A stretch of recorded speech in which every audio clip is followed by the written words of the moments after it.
I watched through the floor-to-ceiling windows of my penthouse office as another company moved into Anderson Tower. Not just any company, my parents' company, Morgan and Brooks Consulting. They'd taken the lease without realizing who owned the building. Without knowing their unstable daughter was about to become their landlord. "Ms. Anderson," my assistant's voice came through the intercom, "your parents' firm has begun their move-in. Would you like the security feed on your screens?" "Put it up," I said, sipping my morning coffee from a mug worth more than my father's watch. The monitors flickered to life, showing multiple angles of the lobby. There they were, Dad directing movers with his usual authority, Mom fussing over the placement of their company logo. They looked exactly the same as they had 3 years ago, the night they'd thrown me out. "No daughter of mine is going to live here without a stable career path." Dad's words still echoed in my head. "Law firm or consulting, those are your choices. This real estate development fantasy ends now." I'd left that night with nothing but my laptop and a business plan they'd refused to read. Now at 28 I owned half the commercial real estate in the business district.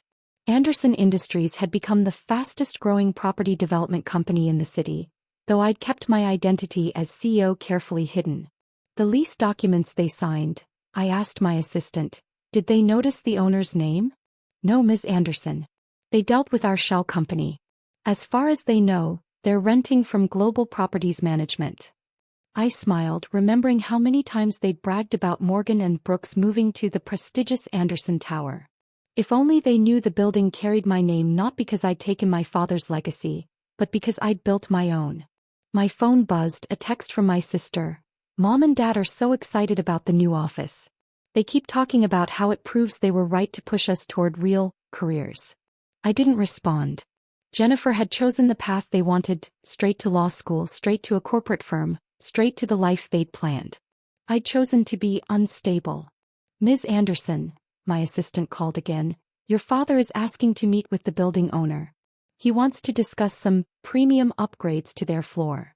"Schedule it for next week," I said. "Let them get settled first. I want them to really feel at home before they learn who their landlord is."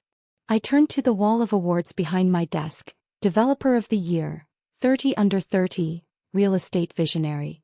Awards I'd accepted wearing a mask, maintaining the mystery of the reclusive CEO who'd transformed the city's skyline. "Also," I added, "have maintenance adjust their office temperature 2 degrees too warm. And make sure their elevator stops at every floor on the way up." "Petty revenge, boss?" My assistant chuckled. "No," I smiled, watching my father argue with the movers through the security feed. "Just teaching a lesson about stability. After all, there's nothing less stable than a tenant who's annoyed their landlord." The irony wasn't lost on me. The building they thought proved their success would actually prove mine. They just didn't know it yet. 1 week later, I watched my parents enter the executive conference room on the top floor. Dad straightened his tie nervously. This meeting with the mysterious owner of Anderson Industries had taken days to arrange.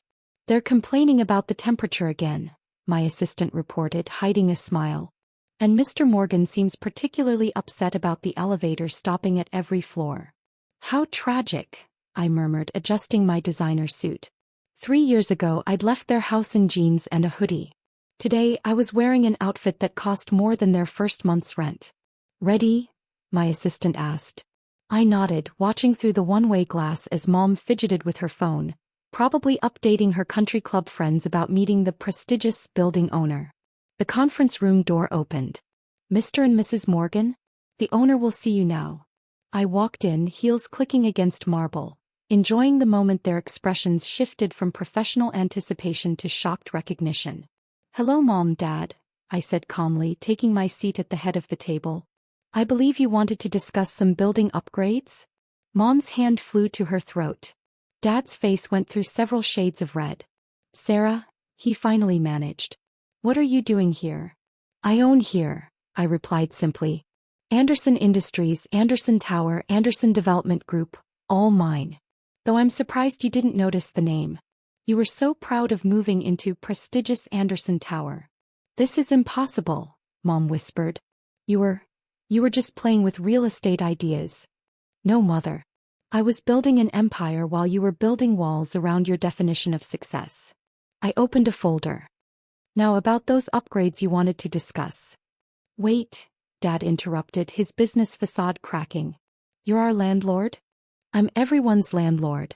This building, the one across the street, the new development downtown, I own them all.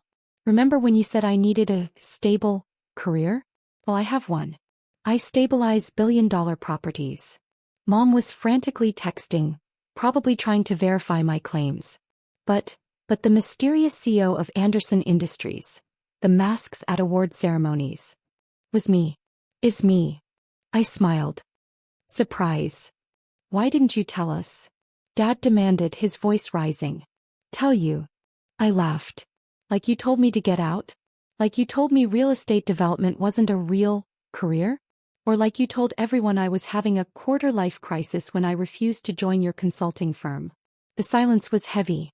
Through the windows the city skyline sparkled, my skyline.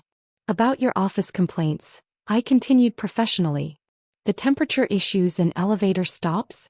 Consider them a reminder of stability. Your comfort depends entirely on your landlord's goodwill. You've been torturing us on purpose? Mom gasped. Teaching you, I corrected.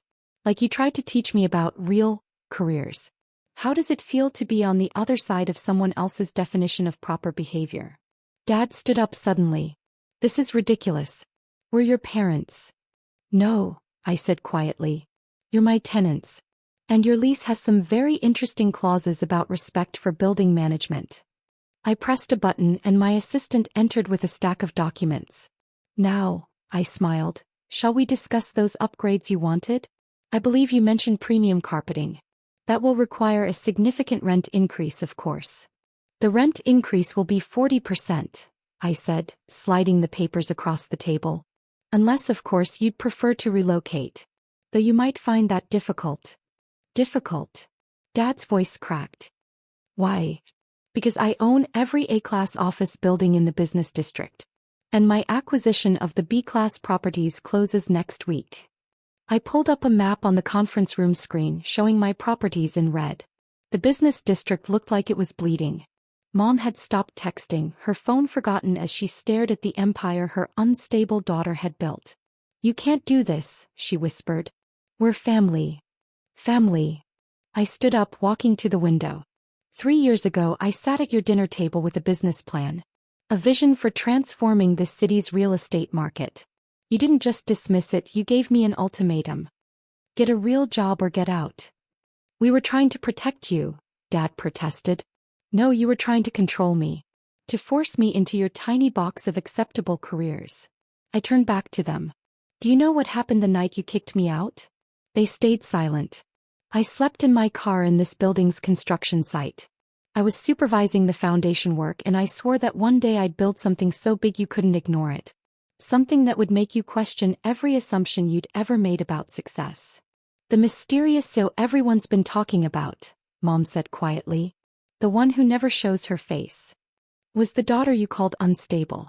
Every time you bragged about moving to Anderson Tower, you were actually bragging about my success. You just didn't know it. Dad slumped in his chair, looking suddenly old. Why reveal yourself now? Because you need to understand something. I sat back down. Success isn't just about following predetermined paths. It's about having the courage to build your own.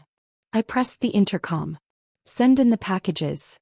My assistant entered with 3 boxes, placing one in front of each of us. Open them, I said. Inside each box was a framed copy of my original business plan, the one they'd refused to read 3 years ago. But now each milestone was marked as completed, with dates and valuations. Your lease, I continued, will remain at its current rate. The elevator will stop functioning normally. The temperature will be fixed. Just like that. Mom asked suspiciously. Just like that. Because unlike you, I don't believe in using financial pressure to force people into behaving how I want. I stood up again, signaling the end of the meeting. Oh, and one more thing. The homeless shelter I'm building downtown? It's going to be called the Morgan Center for New Beginnings. Why? Dad asked. Because everyone deserves a chance to start over. Even parents who thought they knew best. I headed for the door, then turned back. Family dinner is at 7 on Sunday. My private dining room on the top floor. You want us to come to dinner? Mom's voice trembled. Yes.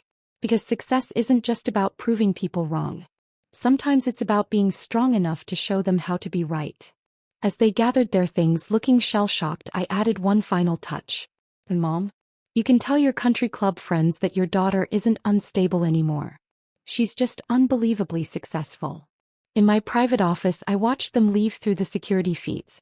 They walked differently now, smaller, humbled, perhaps finally understanding that stability comes in many forms.